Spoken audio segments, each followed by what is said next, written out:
این نمایی از موزه امیر تیمور. این قسمت هم میدان امیر تیمور هست. یک میدان بسیار دیدنی در شهر تاشکند است. میدان خیلی بزرگیه.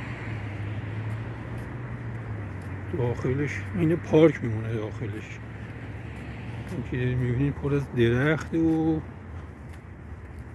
پیاده رو.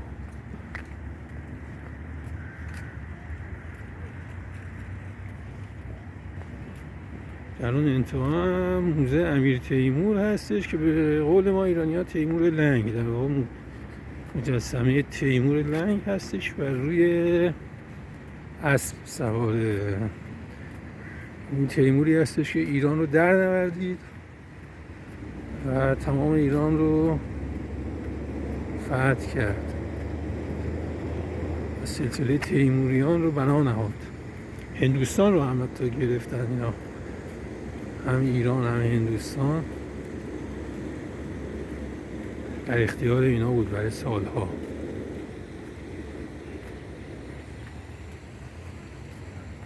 این هم مجسمش، این هم میدانش. بسیار دیدنی است. بازدیدکننده های زیادی داره. توریست ها میان برای بازدید. هم اینجا رو هم موزه رو. موزهش هم بسیار دیدنیه و در داخل موزه کتاب هایی هستش تاریخ تیموریان به زبان فارسی. حالا ویدیو اون رو هم آپلود میکنم. در داخل موزه اگر تشریف ببرین، تاریخ تیموریان، جنگ های تیمور به زبان فارسی نوشته شده. یعنی این منطقه در واقع فارسی زبان بوده، به زبان فارسی دری، که وقتی میخونیم ما ایرانی ها امروز خیلی راحت متوجه میشیم. جالبش اینجاست.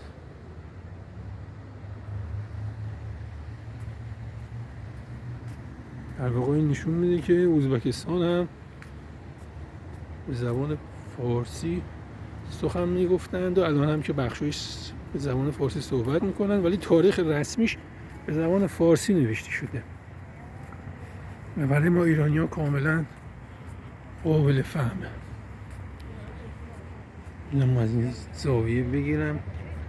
مجسمه تیمور، به قول اینا امیر تیمور، به قول ما ایرانی ها تیمور لنگ. جای بسیار دیدنیه. میدان خیلی بزرگ.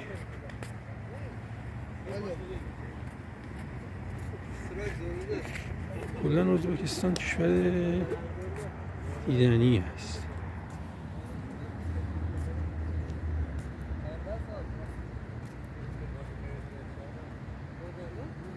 اینم پلیس ازبکستان هست اینجا.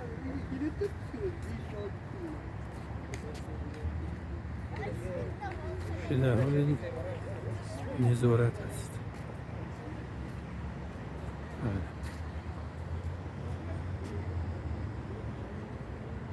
پشت اونم هتل ازبکستانه.